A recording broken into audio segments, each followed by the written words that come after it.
Hi there, it's Melanie Foltz-Mayers from Eden Mays HR Consulting. HR Consulting to keep you out of trouble and delivering your passion. So I'm back again with another chat about how to really manage and motivate your staff. And today I want to talk to you about something that's personally close to my heart, which is flexible working. Now, the reason why I want to talk to you about working flexibly is I think if you look across the UK, definitely, local government assuredly, everyone is trying to create efficiencies by implementing different bits of flexible working. So for example, a lot of my clients, I've worked with them where they've wanted to implement policy to things like 7 desks every 10 employees. It means that pretty much, everybody has to work from home a day a week or 2 days a week to give them a bit more, well, cut down their footprint on space and so their rent and their rates. But also there are lots of people who find they're way more effective working at home. So I know personally for me, even before starting my own business, whenever I worked from home, I got so much more done. There were 2 reasons. One, you got an extra 2 hours for me because I wasn't commuting. But the other part of it was there was no interruptions. There wasn't a phone ringing constantly. There weren't people passing by my desk asking me things. I could literally just put my head down and focus on the task in hand. And so I used to make sure that any time I had lots of analysis to do, lots of data to look through, that I did that from home. And I had my spreadsheet, I had my documents, and I could just go through it, whiz it all out and get it done without being interrupted with other emergencies. So that's one part of it. There are definitely things that most people can do in their roles that can be done from anywhere and actually any time. So for example, for me, my working day can sometimes be split. So depending on what's happening, it may well mean that I might work from, I don't know, if I take today for example, I've worked, I went for a run and then came in and got hubby and the children off to breakfast club and work, and then I basically worked from 8 till 10.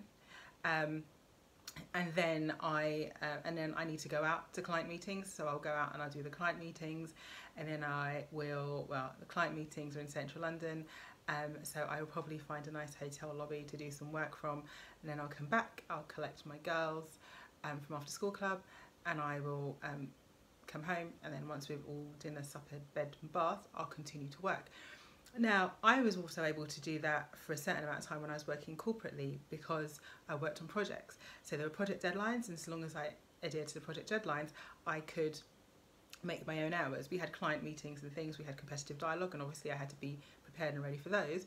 But on the days when we didn't have those things, I could work from home and I could flick my day around. So if I couldn't sleep and I woke up at 5 in the morning and I decided to work through, maybe at 2 o'clock I'd be done. So that's the other thing to think about when does the work need to be done. I think that if you are able to offer flexibility to your staff, you're opening yourself up to a whole other pool. There are people who have other responsibilities, or people who might also do other jobs, who can also help you. So I know lots of sort of freelancers and things who might have who might work 9 till, I'm trying to think of someone present. Yeah, so I know someone who basically works 9 till 1, Monday to Thursday, and then has another another thing that she does in the afternoon.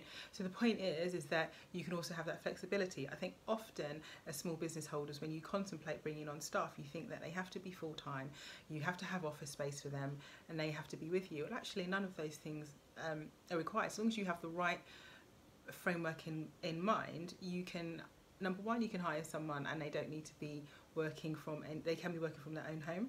Yes, there are responsibilities that you have, so you need to make sure that they have the right kind of workstation, the chair, you need to make sure all the ergonomics work properly, so all the health and safety is covered, but they can work from anywhere. They also don't have to be full-time. You can have someone who does 20 hours a week.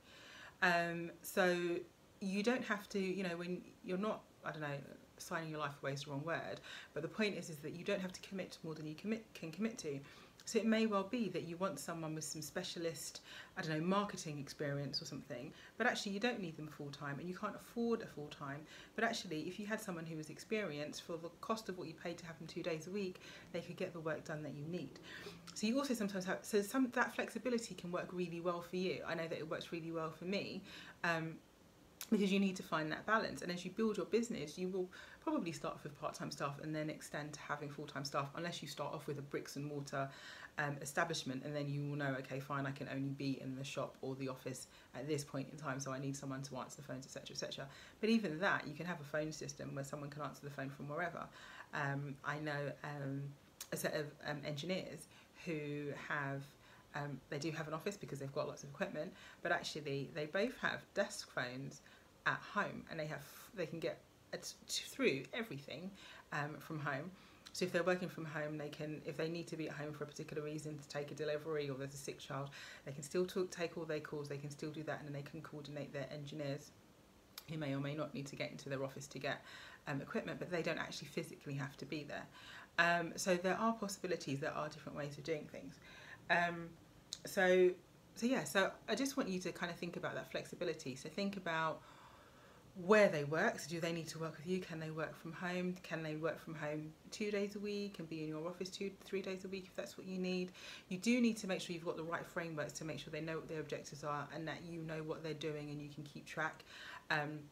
Obviously what's amazing now is we've got cloud computing, which means you've got your server, you know, you've got your, I don't want to use any particular organisation, so I'm not going to say that. But you can use, you know, you can use a centralised cloud-based storage system, which means you can see what work they're doing, which means you can share documents and things very easily, not lots of things over email or anything like that. So you can make sure that your work is done effectively even if you're not together, number one. Number two, you don't necessarily have to increase your footprint of office space to increase the number of staff you've got. You can look at flexible working where people work a day or so from a week from home, so that you can incorporate 1 or 2 more people without having to get more office space. So that cuts your overheads, number two. And then the other thing to think about is hours. So people don't have to be full-time. As long as they can deliver the work that you need doing. If it doesn't matter when they do it, so if they're not seeing clients necessarily or whatever, then actually they could work in the evening, they could work overnight. At the end of the day, you know, in the same way that there are organisations that outsource things to other countries, so they've kind of got a 24/7 kind of sun up, sundown service going, you can do a similar thing. You could outsource it to someone who perhaps has children or caring responsibilities during the day, but is happy to work from 7 till midnight to do some stuff for you, and they can do that, and you wake up in the morning, it's done, and then you look at whatever you need to do and you go back to them and they do it the next day, and actually that's quite a quick turnover, so, or turnaround time rather. So I think that you just need to think more fluidly about how that could work. You know, so many things, you look at the newspaper these days, they're always talking about the gig economy. A big reason for why there's such a big gig economy is because people want flexibility. I know that I started my business, you know, I did it as a full-time thing because I really wanted a bit more flexibility. I wanted the opportunity to take my children to school, or to go to sports day, or to go on a school trip if I needed to. And I also wanted to not panic if they were sick or had chicken pox, about how many days leave I had left or how I was going to balance it all up. So it's important to remember that the same reasons why you started your business is the same reasons why, you know, people who are highly qualified may be struggling to find a role. You are literally opening up the doors to a great number of highly skilled individuals who can add loads to your organisation at a cost that's effective to you if you can be flexible about time and about where they work. And also you can save money. So I hope this is helpful. I hope this is useful. I'm going to, I've actually got a blog today also talking about flexibility. So I'm going to put that blog, the link for that, in the description section below. And I'll be back again real soon with some more tips. Have a great day now. Bye.